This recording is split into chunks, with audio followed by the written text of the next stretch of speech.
Sean bienvenidos a la Suprema Corte de Justicia de la Nación. Les saluda José de Jesús Cruz y Baja y nos encontramos en su programa El Pleno en Vivo. Este día el Pleno del Tribunal Constitucional de nuestro país continuará conociendo de una contradicción de tesis. Esta se encuentra listada con el número 377, diagonal 2013, una contradicción de tesis de criterios entre los sustentados entre diversos tribunales colegiados del Poder Judicial de la Federación. Por una parte, participa el primer tribunal colegiado en materia laboral del Cuarto Circuito del Poder Judicial de la Federación. Por la otra parte, los tribunales segundo y cuarto colegiados en materia laboral del Tercer Circuito del Poder Judicial de la Federación. Una contradicción de tesis de criterios sustentados entre estos tribunales colegiados del Poder Judicial de la Federación cuando se analiza un elemento importante en el ámbito legal del Estado mexicano y que es precisamente la situación del juicio de amparo indirecto, la procedencia o improcedencia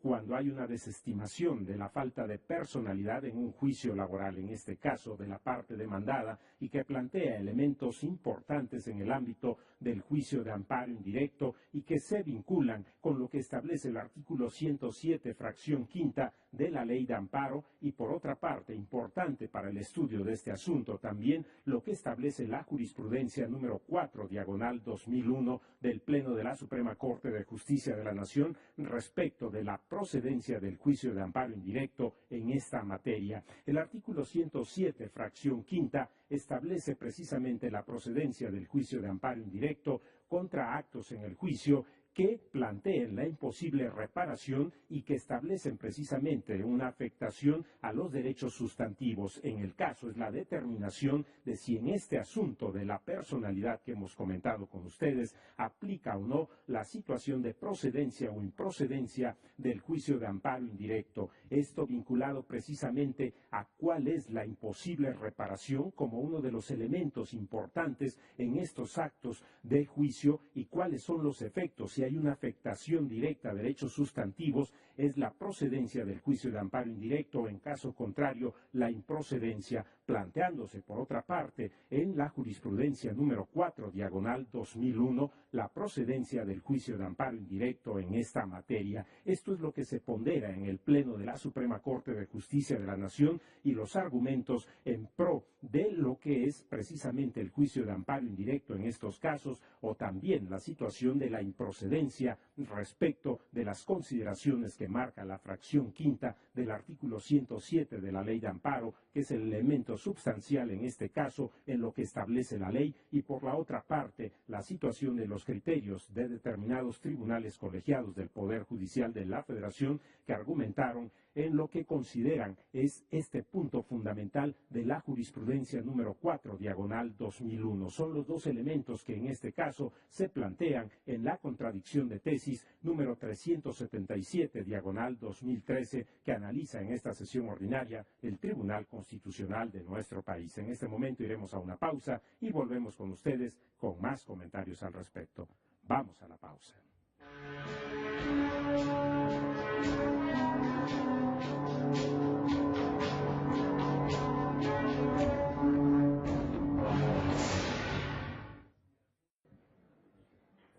Estamos con ustedes comentando acerca de esta contradicción de tesis número 377, diagonal 2013, que es el tema que hoy analiza el Pleno de la Suprema Corte de Justicia de la Nación, con referentes importantes, en este caso de la Ley de Amparo, el artículo 107, fracción quinta, y también una jurisprudencia del Pleno de la Suprema Corte de Justicia de la Nación, que es precisamente la número 4, diagonal 2001, temas que ubican precisamente el aspecto de la personalidad y la procedencia o improcedencia del juicio de amparo indirecto. Sobre esto trabaja el Pleno de la Suprema Corte de Justicia de la Nación y en este momento se encuentra todo dispuesto para que dé inicio la sesión ordinaria del Tribunal Constitucional de nuestro país. En este momento damos paso.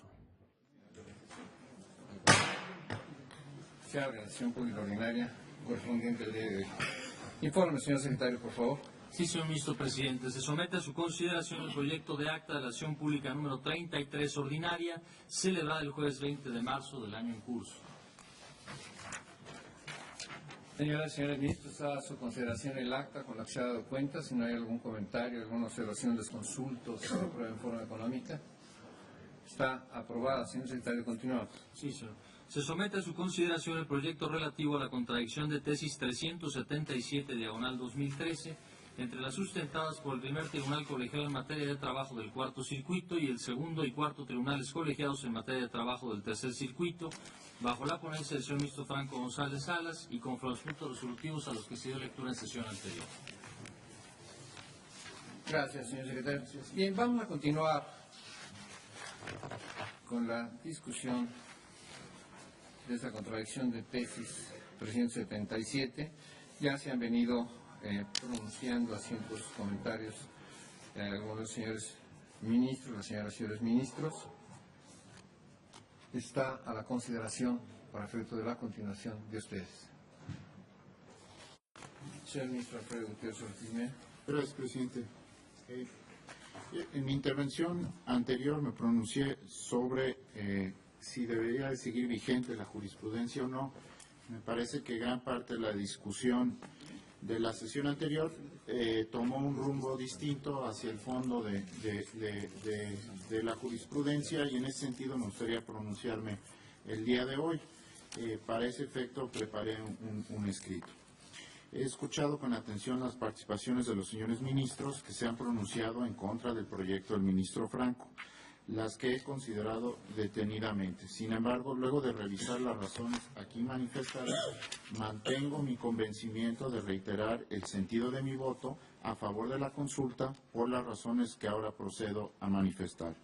En primer lugar, considero importante destacar que la interrogante planteada en la contradicción de criterios que ahora nos ocupa versa sobre la aplicabilidad o no de la jurisprudencia del Pleno número 4/2001 con motivo de un cambio legislativo concreto, a saber, la emisión de una nueva ley de amparo, cuyo artículo 107, fracción quinta, define a los actos procesales de ejecución de imposible reparación de forma más reducida a lo dicho en aquel criterio.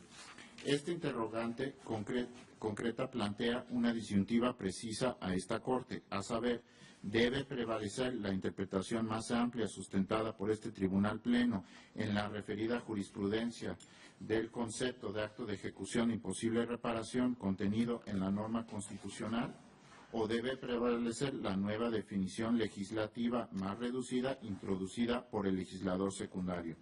Mi posición en la sesión pasada, en respuesta a este interrogante, delimitada por la materia de la contradicción, era coincidir con la consulta del ministro Franco, pues el concepto de actos procesales de ejecución de imposible reparación es de naturaleza constitucional, el cual no ha sido reformado desde la emisión de la jurisprudencia 4/2001, y su función es determinar la procedencia de un medio de control constitucional, por lo que desde mi perspectiva no se trata de un concepto de libre configuración legislativa, menos si el propósito es reducir su alcance para cerrar la puerta al escrutinio constitucional a una categoría de casos, como son los actos procesales de grado predominante.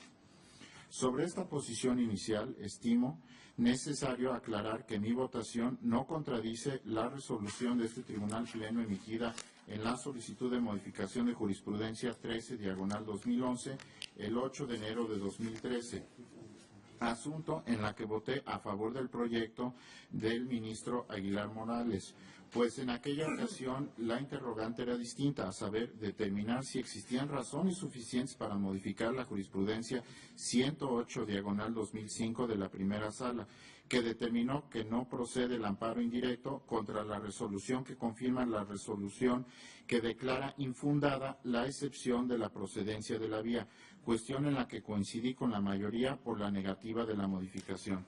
No obstante, en aquella ocasión se planteaba determinar si esa particular resolución interlocutoria, de hecho, actualizaba o no acto de hipótesis de actos de ejecución de imposible reparación, pero no determinar si debía modificarse la diversa jurisprudencia 4/2001 de este Pleno, ni determinar si ese concepto podía ser definido libremente por el legislador ordinario.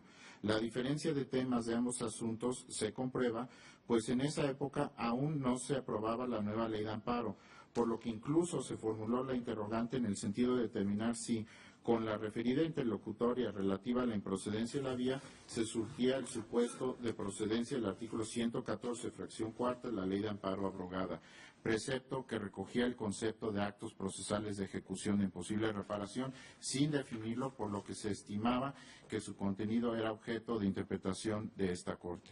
En suma, si bien estimé en aquella ocasión que la interlocutoria que confirmaba lo infundado de la excepción de la procedencia de la vía debía seguirse considerando como una violación procesal que no era de imposible ejecución, esa determinación solo exigía una operación de subsunción de ese caso particular a la interpretación constitucional realizada por esta Corte de ese concepto, lo que varía sustancialmente de lo que estamos llamados a resolver el día de hoy. Pues aquí se plantea la duda si la interpretación constitucional de este Pleno sobre un concepto constitucional que determina la procedencia del medio de control constitucional puede o no ser redefinido por el legislador ordinario en una norma secundaria para reducir su alcance y con ello la procedencia del juicio constitucional. Por lo que en este caso se resuelve una interrogante distinta, no una de subsunción, sino una definición constitucional de los límites configuradores del legislador al reglamentar el juicio de amparo. En segundo lugar, algunos ministros se han pronunciado en contra del proyecto del ministro Franco, pero no porque consideren, contrario a lo que he manifestado, que el legislador puede definir un concepto constitucional que determine la procedencia del juicio de amparo, aunque otros sí lo han concluido, sino porque argumentan que en un plano distinto, a saber, estiman que la interpretación constitucional de este Pleno en la jurisprudencia 4/2001 es en principio incorrecta, sin importar lo que haya establecido el legislador ordinario, por lo que no resulta aplicable en la actualidad, insisto, pero no por el cambio legislativo a que se delimita la materia de la contradicción, sino porque la interpretación del concepto constitucional debe cambiar. Para esta posición, el artículo 107, fracción tercera, inciso B de la Constitución Federal, debe interpretarse en sentido opuesto a lo establecido en la jurisprudencia 4/2001 y proponen entender por actos procesales de ejecución de imposible reparación aquellos actos que afectan derechos sustantivos y excluir a las violaciones procesales en grado predominante o de una relevancia especial. En este punto estoy en contra de esta postura alterna por dos razones. En primer caso, es una contradicción de tesis. El presente caso es una contradicción de tesis que plantea si la jurisprudencia 4/2001 ha dejado de ser aplicable con motivo de la emisión de la ley de amparo, en específico por la existencia del artículo 107, fracción quinta. Pero no es materia de la contradicción, a mi entender, determinar si debe de cambiar el criterio contenido en la jurisprudencia 4/2001, la cual se considera vigente al no haber sido superado por otra, pues no existe una jurisprudencia de este Pleno en sentido opuesto, ni los requisitos legales que la hayan interrumpido.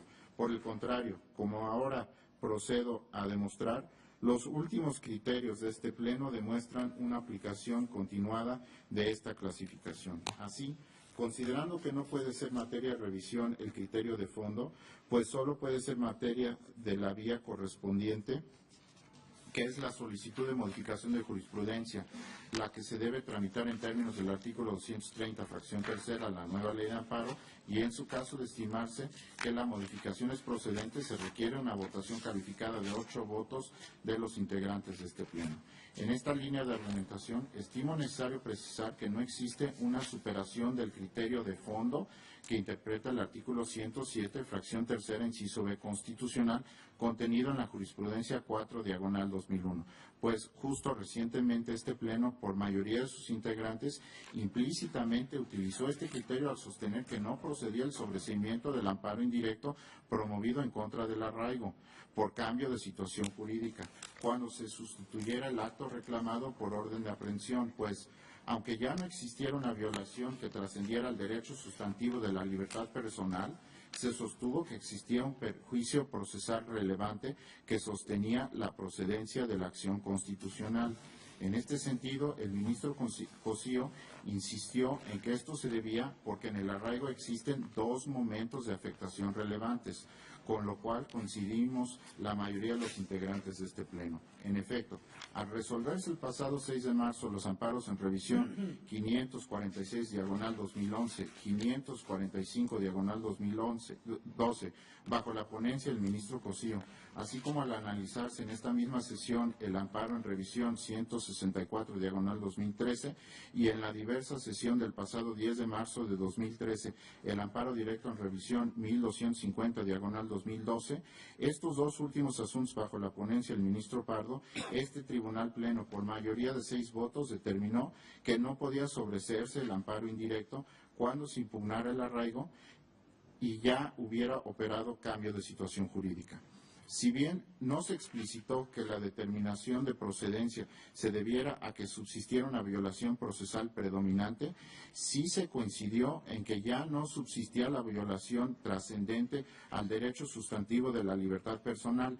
Personalmente, estimo que el concepto que ayuda a explicar la posición de la mayoría es que el arraigo genera una serie de consecuencias intraprocesales de gran entidad que impide considerarlas como meros derechos adjetivos, por lo cual coincidí con el proyecto apoyado por la mayoría, que no podía sobreseerse en el juicio de amparo indirecto. Así, estimo que este tribunal pleno no solo no ha superado el criterio clasificador establecido en la jurisprudencia 4/2001, sino que incluso esa clasificación ayuda a explicar la posición de la mayoría de este tribunal pleno en la decisión de no tener por actualizada la causal de improcedencia por cambio de situación jurídica cuando se impugna el arraigo, que ha sido sustituido por una orden de aprehensión, pues se estimó que existe un conglomerado de actos procesales de gran entidad que justifica la subsistencia de la acción constitucional.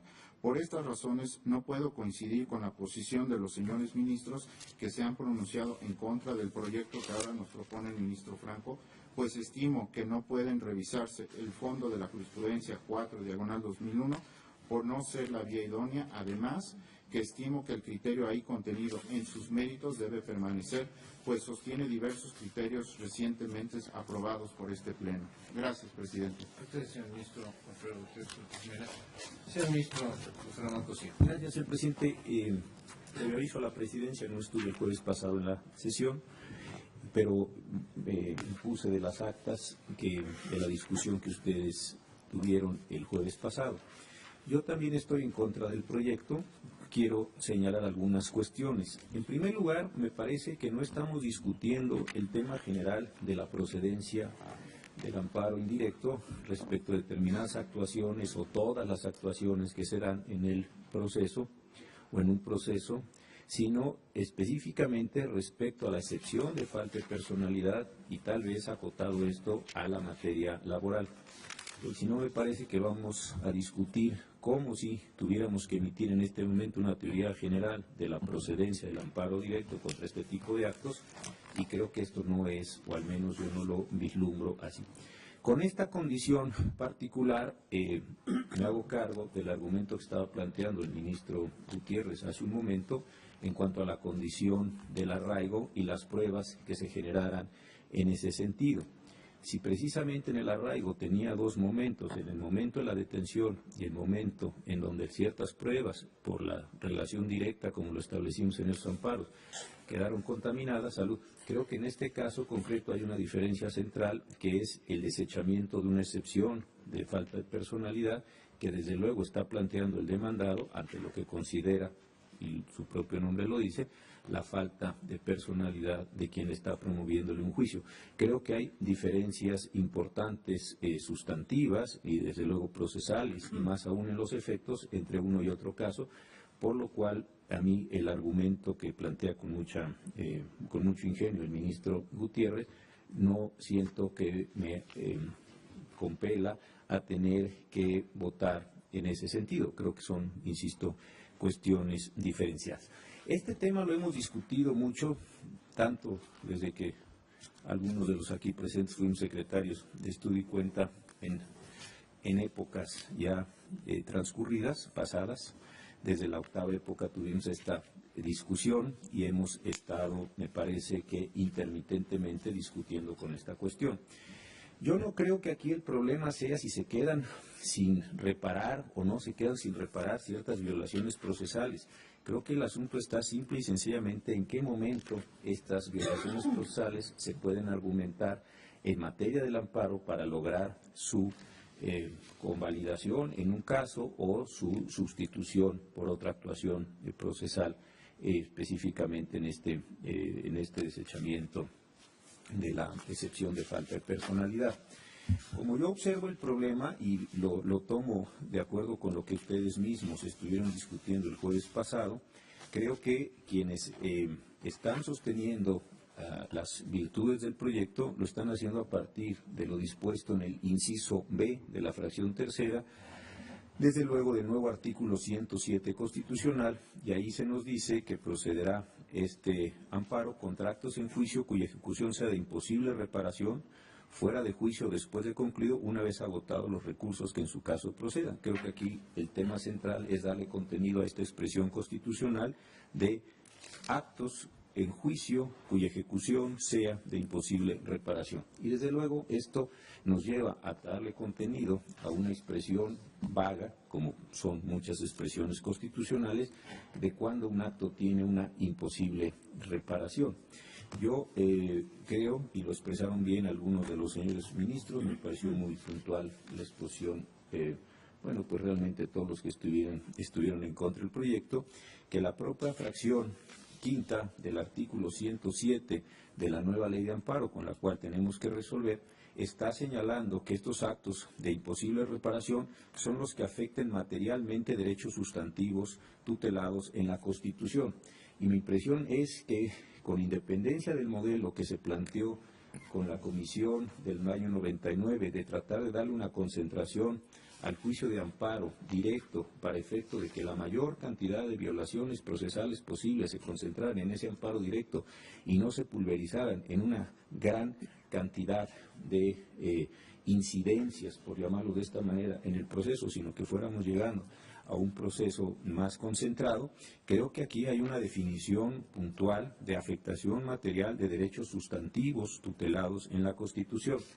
Sé desde luego que se puede considerar y se considera al debido proceso o a la tutela judicial efectiva, como le queramos llamar, de acuerdo con la acepción doctrinal que sigamos, que desde luego son este tipo de derechos. Pero aquí creo que lo único que se está diciendo es que se concentre la violación en un momento en donde esa violación pueda tener una afectación y no que simple y sencillamente se estén abriendo, insisto, este conjunto de incidencias que se dan en el caso concreto.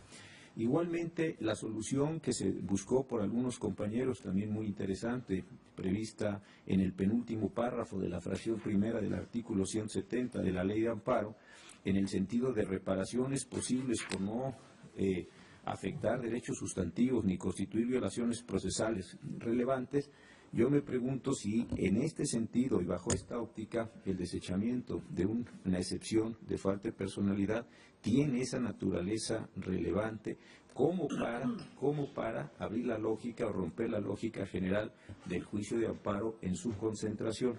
Yo en lo personal no encuentro, a diferencia de lo que podría suceder en el arraigo, que esto tenga una connotación relevante al extremo de que por esa cuestión se abra la incidencia. Insisto, creo que no es tanto porque ambas posiciones de las que se están discutiendo y de las que históricamente ha habido en este muy debatido problema, hemos discutido siempre, me parece, si esa violación debe tener la posibilidad de reparación inmediata o debe tener una posibilidad de reparación concentrada al inicio del proceso. Al votarse el 8 de enero del año pasado la solicitud de modificación de jurisprudencia 13/2001, yo voté en un sentido muy semejante al que estoy ahora expresando, y para no tener más tiempo del debido en esta discusión, señor presidente, insisto, me vuelvo a manifestar en contra del proyecto. Muchas gracias. Entonces, discusión. Bien, yo daré mi punto de vista también en este asunto. Ha sido muy interesante el volver a tener la oportunidad de revisar los criterios que se han emitido por este tribunal en este tema.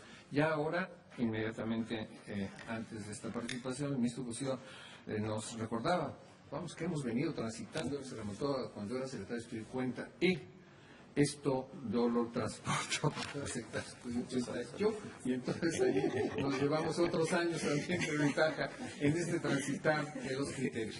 Pero también que demuestra, hace evidente la importancia del diseño constitucional en la integración de este alto tribunal, en la constante revisión, bueno, sí, con la permanencia debida, con la, suficiente para generar la seguridad jurídica, la tranquilidad jurídica en relación con ella. Sin embargo, muchos criterios que se van decantando van obedeciendo desde luego a una normativa concreta, y ahora parece que el detonador es precisamente los nuevos extremos de esta normativa de reforma constitucional en materia de amparo, que se traduce también en una nueva visión, una nueva oportunidad de revisión de estos criterios. Pero también estas circunstancias personales nos dan una visión o un aprovechamiento, es esa retrospectiva que también la última sesión la señora ministra Luna Ramos nos recordó desde séptima época, octava época, novena época, etcétera.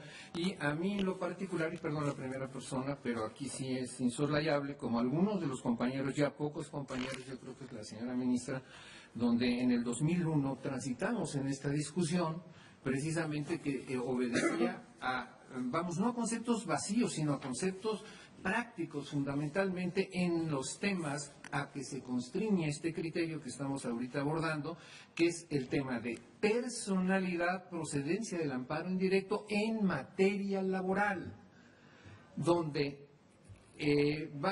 ya esta dinámica en la materia, ya este tema del eventual abuso, vamos a decir, que se ha criticado, que se ha observado y que se ha inclusive resuelto la situación de que es favorable, a veces es preferible el abuso, que se vaya limitando el acceso a la justicia o la promoción de los amparos en este tema, etcétera. Sin embargo, llegan momentos en que para construir una decisión definitiva, pues en esa explosión de la procedencia del amparo indirecto en relación con temas que no lo son y que rompen con principios fundamentales como el de la concentración, para que violaciones, algunas de este tipo, sean resueltas precisamente en el momento de la decisión, ya en sentencia sean advertidas, sin perder de vista de que hay otras violaciones que sí son de imposible reparación, pero que efectivamente son de imposible reparación.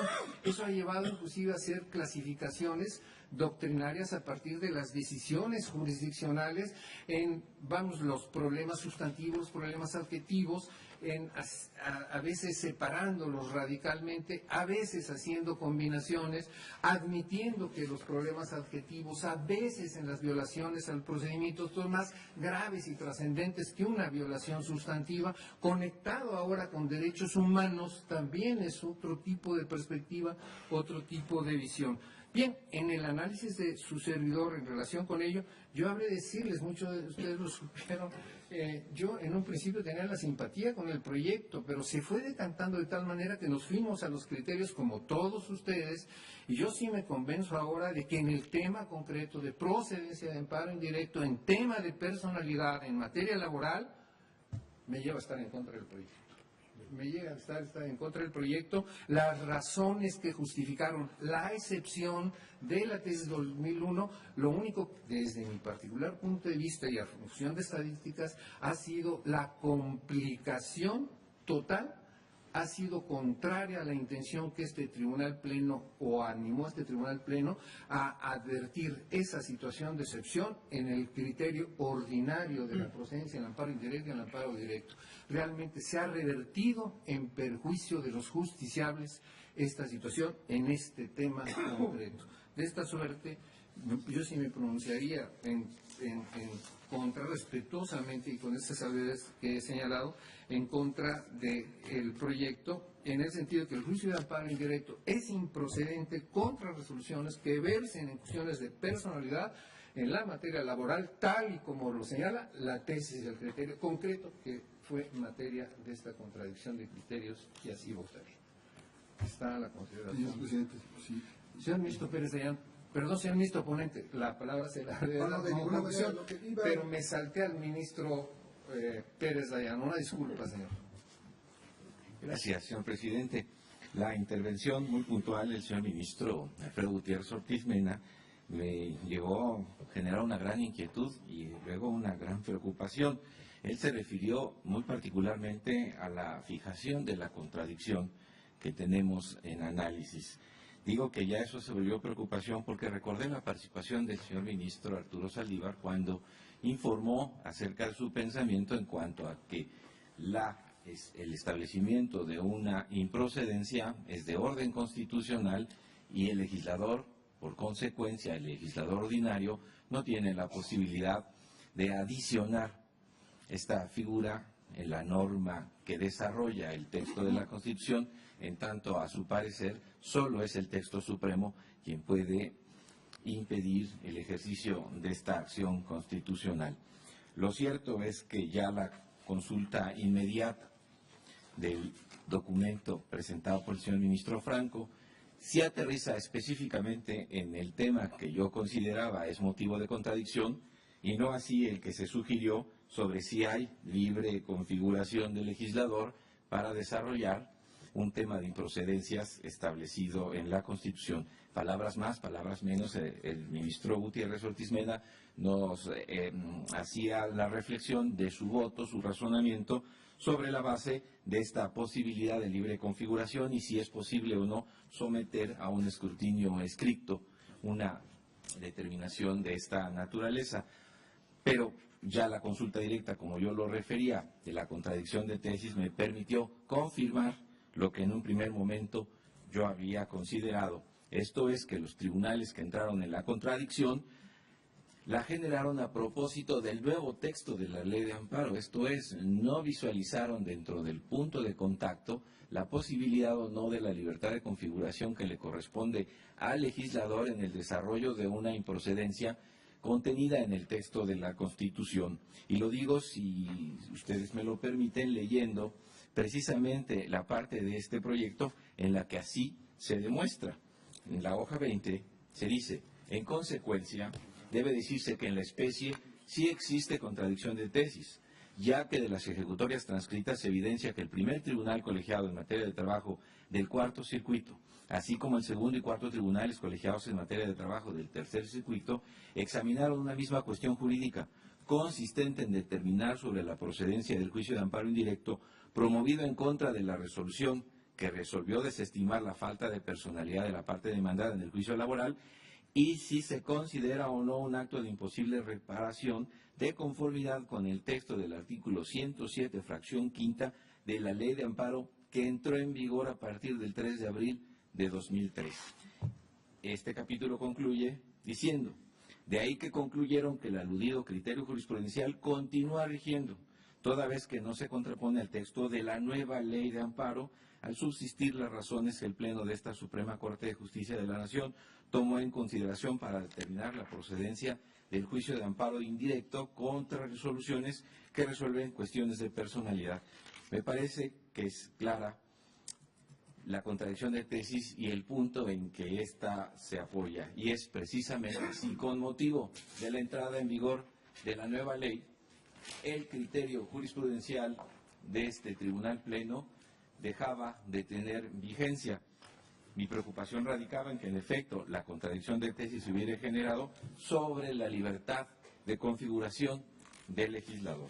Como lo exponía en la intervención anterior, parece que el tema de la personalidad, la excepción y la posibilidad de ser combatida no en amparo indirecto es uno de los temas que cada época del Semanario Judicial de la Federación tiene que pasar a su revisión, y esta es la ocasión. Hoy la 10ª época entra al tema y territorio de definir lo que es. Lo que sí quisiera simplemente resaltar, luego de haber despejado mi preocupación en cuanto a que el tema de contradicción fuere otro y no el que yo había entendido y desprendido del criterio, es que en efecto hoy el legislador, y debo reconocerlo, a propósito de la dificultad que enfrentó este tribunal para desarrollar el texto constitucional, dado que la ley de amparo nada previó acerca de que es imposible reparación, este tribunal sugirió, impuso una interpretación a este tema por definir. Hoy el legislador, consciente de ello, como lo explicó el señor ministro Pardo, lo plasmó en la ley. Difícilmente podríamos hoy pensar que este propio tribunal, que fue el que dio la solución a la interrogante del alcance de la norma constitucional, hoy pudiera venirle a decir al legislador que no hizo lo correcto, cuando precisamente se apoyó en la definición surgida de este propio tribunal.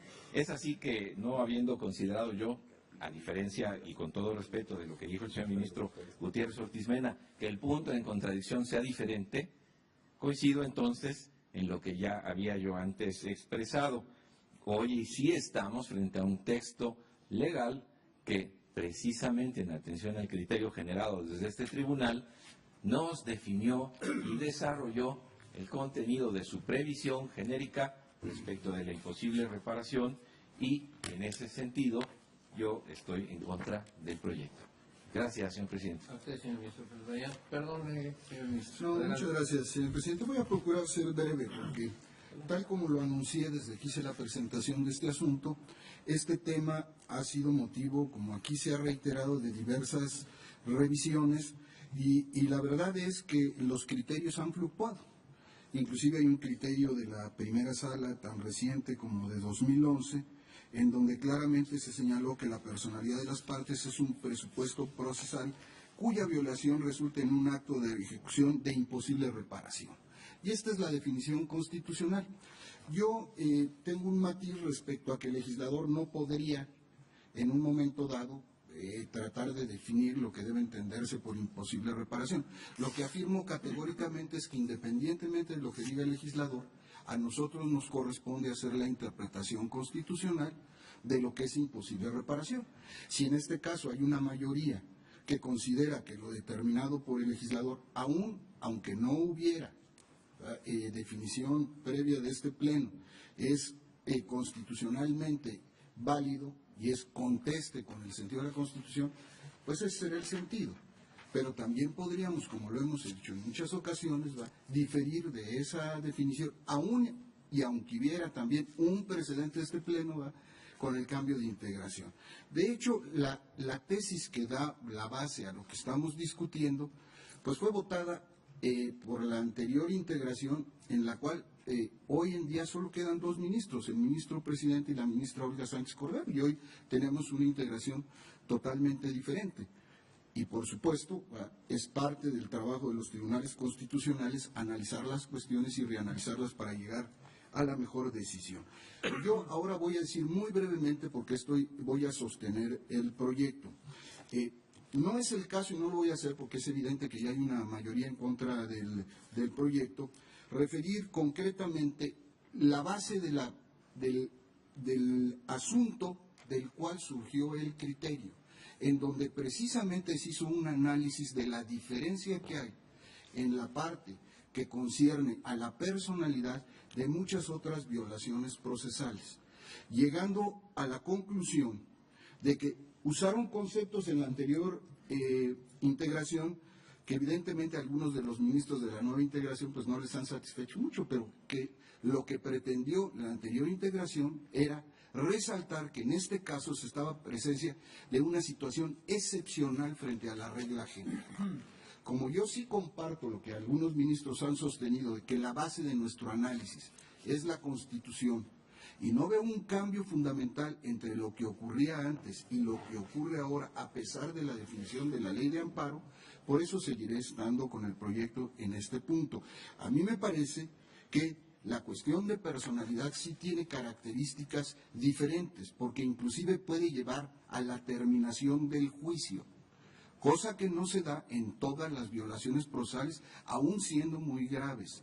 Consecuentemente, sí tiene efectos que pueden ser más que relevantes de imposible reparación al sujetar particularmente en los juicios laborales, puesto que, como aquí se ha dicho, esto está circunscrito a lo laboral, a tener que llevar todo un juicio que puede durar años, cuando está de por medio en algunos casos, y no son pocos, la propia supervivencia digna del trabajador.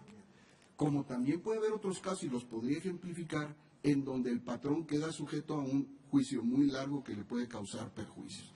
Consecuentemente, a mí me parece, y nadie ha dicho lo contrario, ni en los precedentes ni ahora, que efectivamente esto viene a ser una excepción a la regla general. El tema que a mí me parece que debía aquí analizarse, que yo no comparto lo que ha señalado hasta lo que hoy es una mayoría de las posiciones, es la ponderación del efecto que puede tener sobre las partes el problema de la personalidad. Y en mi opinión, sí genera, en muchísimos casos, y como tenemos que fijar un criterio general, ¿no?, una situación de imposible reparación. Consecuentemente, señor presidente, señoras y señores ministros, yo sostendré el proyecto en sus términos y, por supuesto, estaré sujeto a la decisión mayoritaria. Tendría muchos otros argumentos, me parece que ya no vale la pena abordar sobre ellos. En todo caso, si como aparece, voy a ser minoría, los plasmaré todos en un voto de minoría. Muchas gracias, presidente. Gracias, señor ministro. Bien, creo que el asunto está suficientemente discutido, pues vamos a tomar una votación ya en relación con el fondo del asunto, se pone a su consideración para efecto de votación la propuesta del proyecto en el sentido de que debe subsistir el criterio del Pleno, según el cual el juicio de amparo indirecto en contra de las resoluciones que verán sobre cuestiones de personalidad. ¿De acuerdo? ¿A favor o en contra de la propuesta del proyecto? Sí, secretario. Señor ministro Gutiérrez Ortiz. A favor del proyecto. Señor ministro Porcelli. Señor ministro Ana Ramos. En contra. Señor ministro Franco Con González. el proyecto. Señor Saldívar León. Con el proyecto. Señor ministro Pardo En Rebolledo. contra del proyecto. Señor ministro Elena Morales. En contra. Señor ministro Valls Hernández. A favor del proyecto. Señor ministro Sánchez Por Cordero. todas las razones que manifesté en sesiones anteriores, en favor del proyecto. Señor ministro Pérez Dayán. En contra del proyecto. Señor ministro presidente Silva Mesa. Señor ministro presidente, le permito informarle que existe una mayoría de 6 votos en contra de la propuesta del proyecto. En consecuencia, se desecha el proyecto y se retorna en el orden que corresponda. Señoras y señores ministros, como es de su conocimiento, el siguiente asunto, la contradicción de tesis 399-2013, también bajo la ponencia del señor ministro Fernando Franco González, está confeccionada, es sobre la misma problemática, el mismo tema, y está íntimamente vinculada. De esta suerte propongo que se retire el proyecto y que se haga el retorno al señor ministro que resulte ponente en el mismo. ¿Están de acuerdo? La mano levantada. Bien. Hay, pues, esta decisión en la contradicción de tesis 377-2013, se hace el retorno correspondiente de los de este y el 399. Bien, señoras y señores ministros, voy a levantar la sesión pública ordinaria para llevarnos a la sesión privada que está listada también para el día de hoy con los asuntos de orden administrativo. La razón será la siguiente. Tenemos listado un asunto para verlo enseguida, sin embargo, se recibió en la Secretaría General de Acuerdos una promoción de las partes que será, ya tiene un acuerdo y se la haremos el conocimiento del señor ministro ponente y en espera de que el día de mañana estemos iniciando con ella, con cualquier comentario, cualquier resolución que proponga el señor ministro ponente. De esta suerte, están convocados pues a la sesión privada que enseguida habrán, después de 10 minutos, habrá de desarrollarse en este mismo lugar y convocados a la sesión pública ordinaria que será verificativo el día de mañana a las 11 de la mañana. Se levanta la sesión. Concluyó la sesión ordinaria del Tribunal Constitucional de nuestro país, donde el Pleno analiza esta contradicción de tesis que planteó puntos importantes respecto de la figura de la personalidad y la vinculación a la procedencia o improcedencia del juicio de amparo indirecto. En el caso se resuelve por una mayoría de 6 votos desechar el proyecto que planteaba la procedencia del juicio de amparo indirecto. Este es un asunto que se retorna y en su momento el Pleno de la Suprema Corte de Justicia de la Nación atenderá el caso, la contradicción de tesis número 377, diagonal 2013, en términos de lo que establece la ley de amparo. El estudio se planteó precisamente en términos del artículo 107, fracción quinta, y también con la consideración de la jurisprudencia número 4, diagonal 2001, del Pleno de la Suprema Corte de Justicia de la Nación, y por la votación que hemos señalado, se llega a ese resolutivo de desechar el proyecto y retornarlo para su posterior análisis en el Pleno. Agradecemos a todos ustedes la atención a su programa, El Pleno en Vivo. Se despide José de Jesús Cruz y Baja, invitándoles para que en punto de las 9 de la noche puedan dar seguimiento a Acceso Directo a Noticias y agradeciendo su interés en este ámbito de interpretación constitucional en el Estado mexicano. Por su atención, gracias.